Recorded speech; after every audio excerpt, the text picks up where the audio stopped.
Hi guys, my name is Noni Madikela. Welcome to the Noni M podcast. So today I want us to talk about what happened in Senzo Meyiwa murder trial in court on Thursday because it was such a shady Thursday. I'm calling it Shady Thursday because a lot happened that day. It was a very short day, but a lot happened on Thursday in the Senzo Meyiwa case. Let's start from the beginning. But before we do that, guys, please make sure you do not forget to like, to share, to comment. And most importantly, please make sure that you are subscribed on the channel. Please make sure you are watching the videos up until the end and you are watching the ads that are coming through. When you are doing that, you will be supporting this channel financially and in numbers, and that helps a lot with engagement. You know what it is? Social media is about engaging, engaging, engaging. So your likes, your shares, your commitment is very important towards the channel. Thank you so much. Now let's get into the business of the video. I think I'm going to make about 3 parts of shady business. It may be 4. Let's call this first video Shady Thursday 1.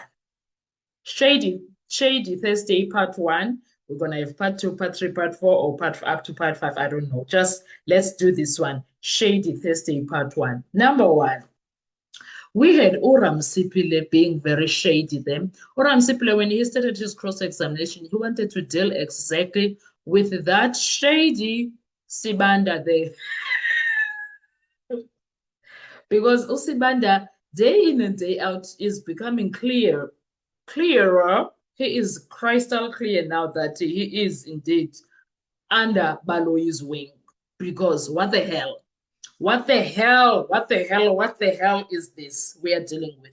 Tell me why he made a certain narrative and was planting a seed in the judge's mind that a certain Houthi, blah, blah, blah, blah, Kanti, all along, Uram Sipile is like, I'm going to deal with you. You shady somebody, I'm going to deal with you. Stop it. Stop being so shady. Then Uram Sipile went on, did his cross-examination and was like, say, Mr. Ndlovu, I know that you were taken through so and so.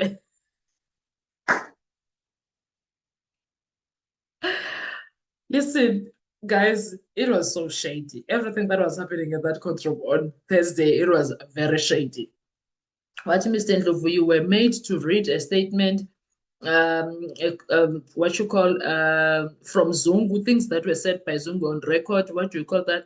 But he was reading the record, whatever it is. So he read the record, and as he was reading, there was something that Zungu was saying, who's this guy? Ndanzi came with a shirt, sorry, a hoodie. Oh, no, it was regarding not, it was not Zungu.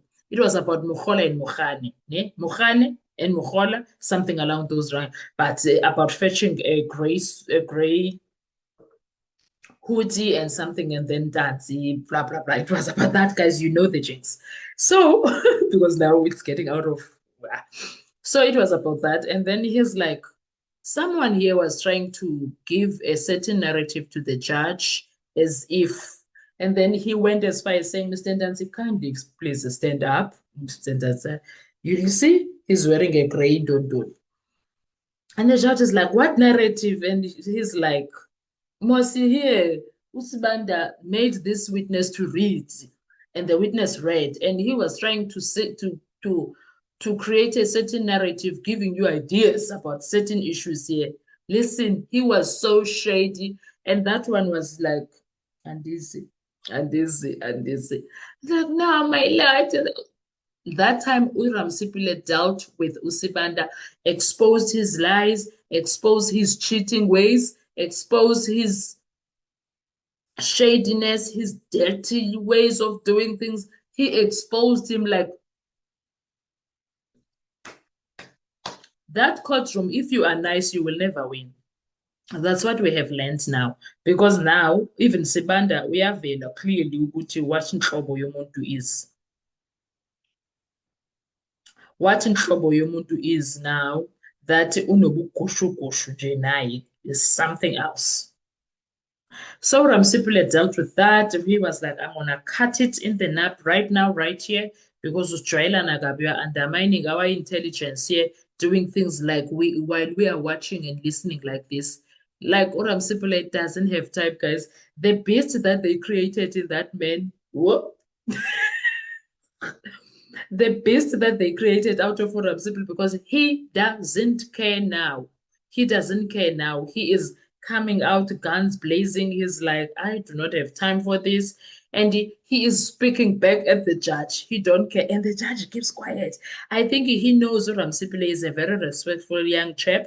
And then when he shows other signs, Ujaja Uba embarrassed a bit. Because bottom line, whatever he is, he's a human being. Whatever character that he has, he's a human being after all. He's human too.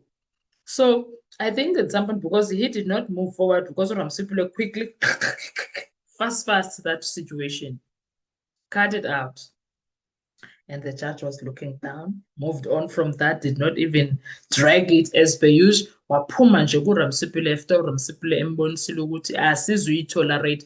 uRamsipile is at a point where he is not tolerating any nonsense right now. I love this new character. I hope it remains. I hope this is a form for him for when they go for their own for when they come for their case and for their defense, because he is going to need to be very strong.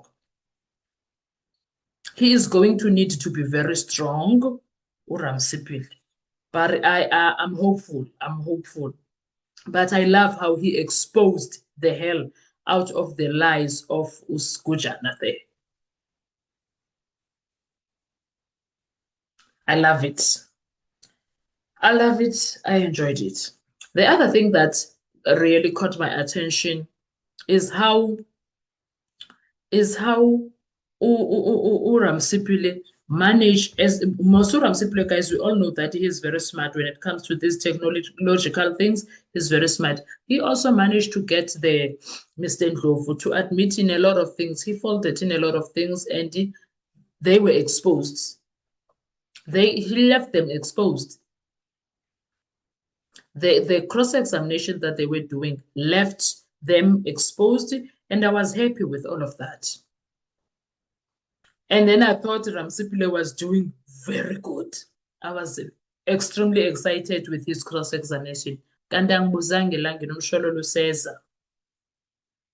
So that's why I'm calling it was a shady Thursday, because wow. And then I remember after doing, was it the same thing or there was something else that happened? And then uRamsipile wathi ya naba abantu abayenza lezo zinto manje sebejonge phansi bethe, oh, the judge was talking about irrelevant evidence, and he was like, let me respond. There's a clip, I'm gonna put it alone. There's a clip.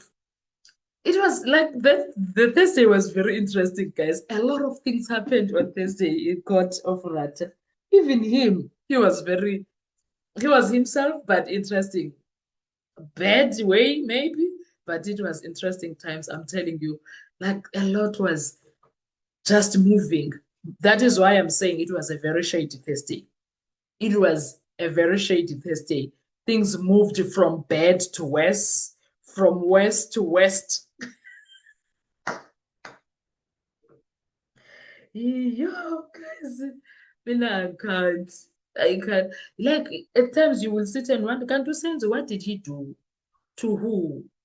Why is everything that has to do with the solving of his case, who killed him, it is so shady in all spheres of being shady? The entire situation, it becomes shady by a minute.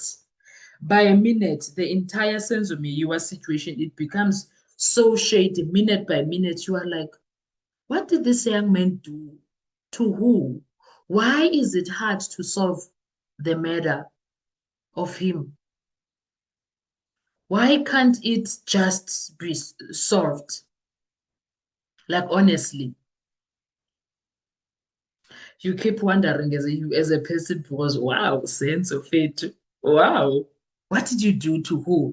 That's one thing that, because we will be listening to people that were never part of the eyewitnesses, you would swear Senzo died in a police station. You would swear Senzo died in the hands of police, the way things are happening. The way things are moving, the way things are happening, you will definitely think that it had to do with the police. Luto. Luto Gesan, if why the police are this involved, I don't know. I honestly do not know. I wish I could know like you.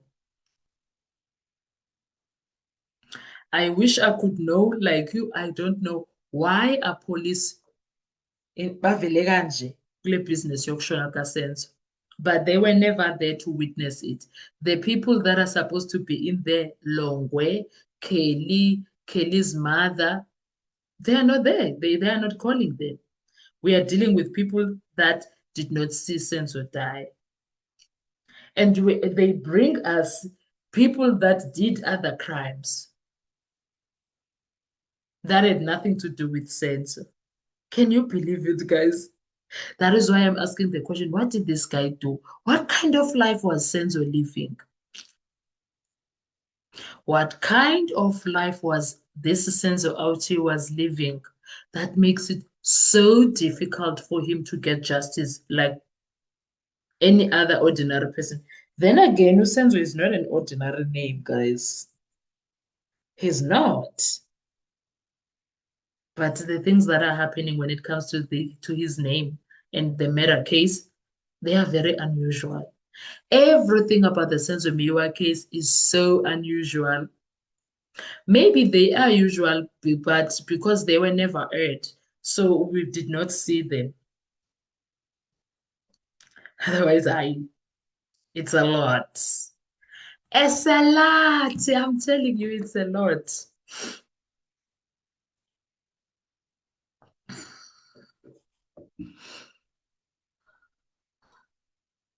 Hi. Anyway, guys, I'll see you on our next video. Enjoy your day. Bye bye.